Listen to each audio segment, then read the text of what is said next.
네, 안녕하세요. 우리 송스 메이저 친구들. 저와 함께 지난번에 쳤던 제2회 모의고사 가장 오답률이 높았던 31번 문제 먼저 들어가도록 하겠습니다. 여러분도 아시겠지만 우리 보통 친구들이 특히 고등학생 친구들이 가장 많이 이제 틀리고 어려워하는 문제가 유형이 두 가지 유형이 있어요. 그게 바로 31번부터 34번까지 이어지는 빈칸 추론 문제와 그 다음에 내용 순서 배열 있죠. 그걸 가장 어려워합니다. 그래서 항상 최고치를 찍는 것 중에 하나가 순배 아니면 이렇게 빈칸 추론 문제인데요. 우선 리딩에 있어서의 기본은 제가 지난번 영상에서도 말씀드렸지만 항상 여러분들께서 명사와 형용사 위주로 읽는 연습을 항상 하셔야 되고, 플러스 역접을 나타내는 부정어들에 대한 것을 주의를 하시고, 다음 연결사를 통해서 평소에 여러분들께서 그 다음에 이어질 문장들은 무엇일까? 그 다음에 문장과 문장의 관계는 어떻게 될까?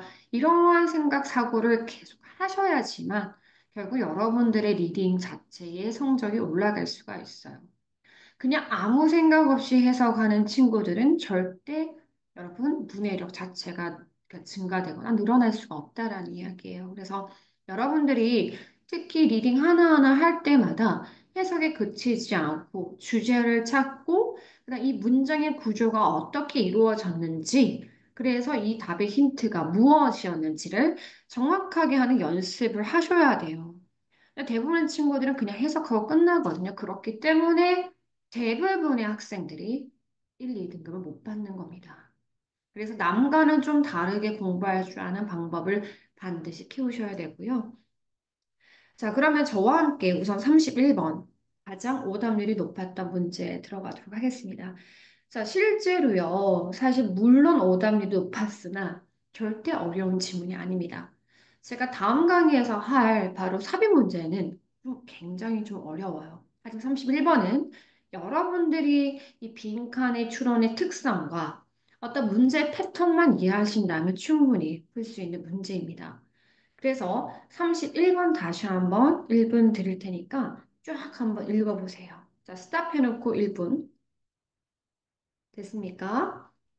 자, 1분은 어쨌든 스탑해놓고 하시고 저는 바로 문제풀이 들어가도록 하겠습니다. 다시 한번 읽어봤을 때 여러분들 주제가 어디 있을까요? 아이들이 물어요. 쌤, 주제를 잘 못 찾겠어요. 아니면 쌤, 명사, 형용사 위주로 읽고 했을 때 무슨 말인지 모르겠어요. 라는 질문을 많이 하시는데 그 친구들은 뭐가 부족한 거다? 바로 많이 안 읽었기 때문입니다. 어차피 수능이라는 건 기본적인 패턴이 있습니다. 여기 지금 이 글에 있는 문장은 총 6문장입니다. 여러분, 6문장 안에서 대단한 논리는 절대 나오지 않습니다. 그렇기 때문에 어느 정도 여러분이 예상 가능한 패턴에서 움직이기 때문에 수능이란 유형은 끊임없이 여러분들이 다독을 하시면 충분히 어느 순간 뭔지 알겠다라는 소리가 나오는 구간이 생겨요. 근데 그 노력을 하지 않고 대부분의 친구들은 약간의 노력을 통해서 큰 걸 얻고자 하는 욕심이 강해요. 그러니까 겸허히 받아들이시고 지금부터 내가 리딩을 제대로 읽어야 되겠다라는 생각을 좀 하셨으면 좋을 것 같아요. 자, 그러면 여기서 주제를 찾으셨어요? 주제는 바로 첫 번째 문장입니다. 보통 빈칸을 뚫는다라는 거는 당연히 엉뚱한 거 뚫지 않습니다. 주제에 관련 문장을 쭉 게 되어 있어요. 그러면 이 빈칸을 뚫어놓고서는 아무 연계성 없이 문제를 내는 것이 아니라 즉, 이 문장과 비슷한 것들을 다시 리프레이징 하는 작업들이 나옵니다. 그러니까 패러프레이징이 된 것 문장을 찾거나 아니면 이 주제를 다시 한번 보통 강조하거나 부연 설명하는 구간들이 있어요. 이 글에서는 마지막에 나오는 이 친구가 바로 주제를 다시 한번 강조하는 구간이에요. 그래서 결국은 여러분들이 글을 읽었을 때 이런 부분들을 이해하는 것이 굉장히 중요하겠다라는 부분을 제가 첫 번째 말씀드리고, 그러면 우선 문제를 어떻게 푸는지에 대해서 먼저 말씀을 드릴게요. 이 지금 주제와 주제 강조 사이에 어떤 패턴이 저에게 보이냐면요. 보세요. in play, 그다음 in free play, 그다음 in active outdoor play, 그다음 in social play. 어떤 느낌이 나세요? 열거의 가정이 있는 바로 여기는 예시 구간입니다. 즉, 주제에 대한 예시를 들어서 본인이 하고자 하는 말을 하고 있어요. 결국에는 이 각각의 예시를 이해하시면 되는데, 그 전에 첫 번째 문장을 잠깐 보도록 하겠습니다. 첫 번째 문장. 가장 중요한 핵심 소재가 바로 프리플레이입니다. 이거는 충분히 여러분들 아시죠? 자유놀이라는 것은 nature's means는 수단이죠. 자연스러운 수단입니다. 특히 우리 아이들을 가르치는 데 있어서 자연스러운 수단입니다. 다시 말하면요. 아이들에게 무엇을 가르치는 이것을 가르치는 수단이다라고 했는데 항상 제가 글을 읽을 때 뭐라고 했냐면 부정어 주의하라 그랬죠. 여기 낫이 있습니다. 잘 보시면요. 우리 아이들에게 이것을 가르치는 자연스러운 수단이 자유놀이입니다. 그러면 여러분들 여기 보시면 바로 낫이 있다라는 거는 여기 나오는 어떠한 내용들에 반대되는 게 들어가요. 자, 그게 무슨 말이냐? 글을 좀 이따 한번 읽어보시면 이 낫을 여러분들이 정확하게 이해를 하고 있어야 돼요. 그러면 우선에는 제가 풀이를 하면서 이게 무슨 말인지 알려드리도록 하겠습니다. 어쨌든 요 31번에서 주의할 건 낫밖에 없습니다. 됐죠? 그러면 저는 우선 여기서 글을 또 읽어 가도록 하겠습니다. In play, 놀면서 바로 away from others, 어른들에게서 떨어져 아이들, children really do have a control and 나왔는데 아이들은요 정말로 뭘 가지게 되죠? 제가 밑줄 끊는 것들은 잘 읽으라는 이야기입니다. 이것들이 여러분들에게 힌트를 주고 있습니다. 여기 보면 컨트롤 제가 줄 것 같죠?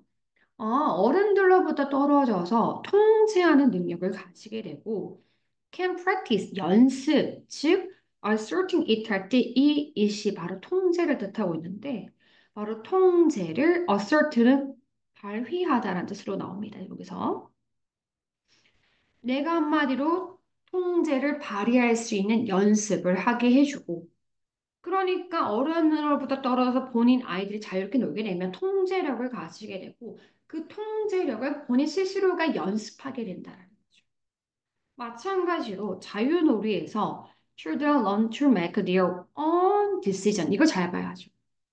자기 의사 결정을 하게 되고 solve, 해결하도록 만들게 된다. 뭐를? 그들의 자신의 문제를 해결 능력을 갖게 되고 규칙을 따르고 규칙을 만들게 되고 get along with가 뭐죠? 잘 지내다죠. 타인들과도 잘 지내는데 주의할 것은 여기에서 타인들과 equals가 뭐죠? 동등한 것이잖아요. 타인들과 동등한 사람으로서 잘 지내게 됩니다. rather than 이해는 사실 중요한 얘기는 아니지만 보도록 할게요. obedient는 무슨 뜻입니까? 바로 반항, 여기 보면 복종적인 이라는 뜻이죠. 복종적이거나 또는 뒤에 나오는 반항적인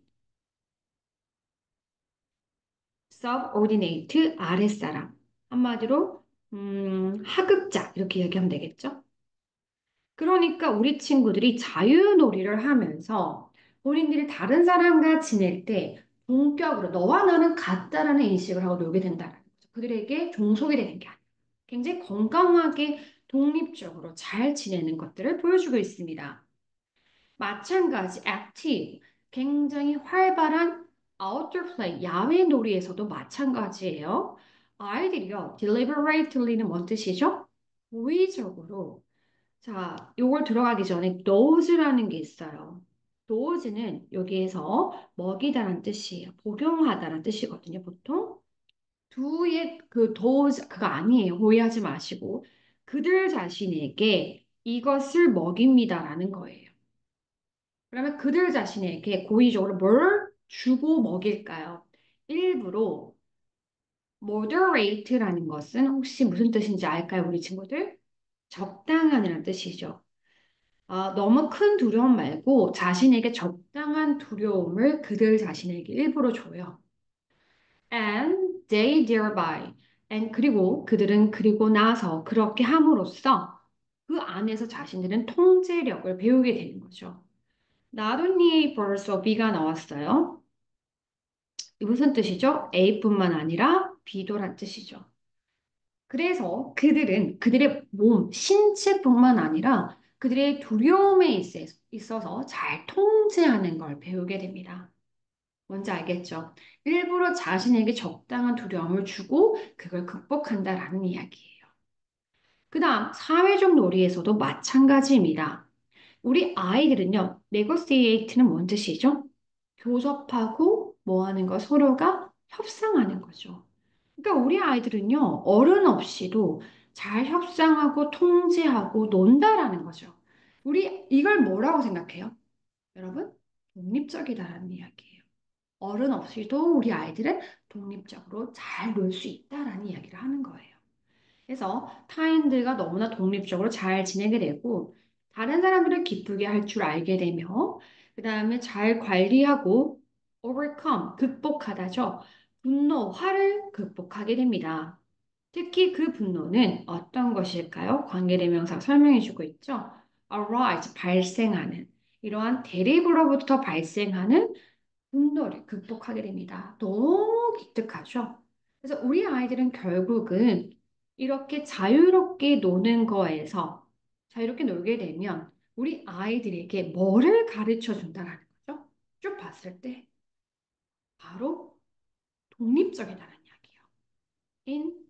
independence예요. 독립성을 가리키기 알게 된다라는 거예요. 그런데 독립성이라는 이 긍정어를 해야 되는데 여기 낫이 있잖아요. 그러면 이것을 결국 독립성이라는 말로 만들어 보세요.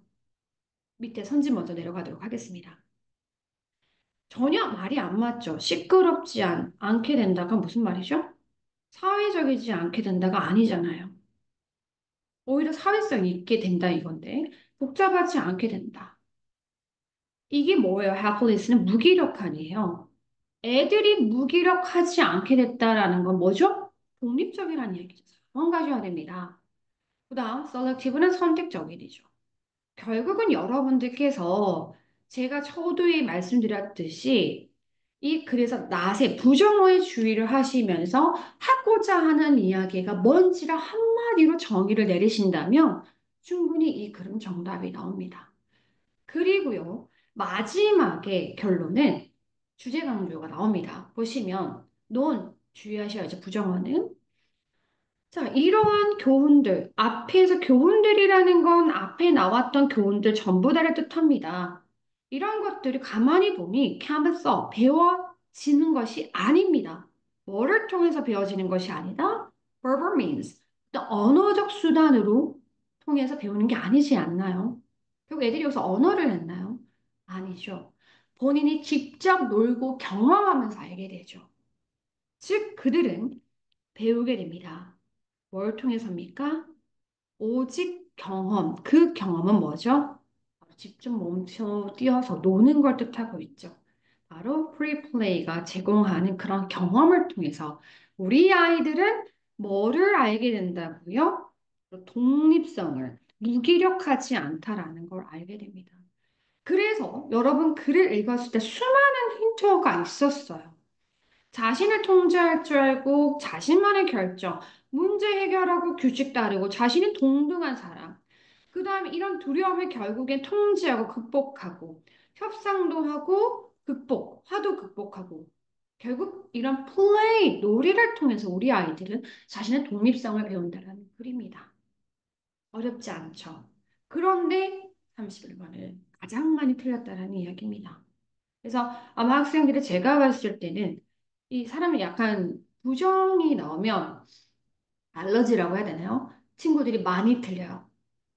특히 마지막 주제에도 부정어가 달려 있습니다.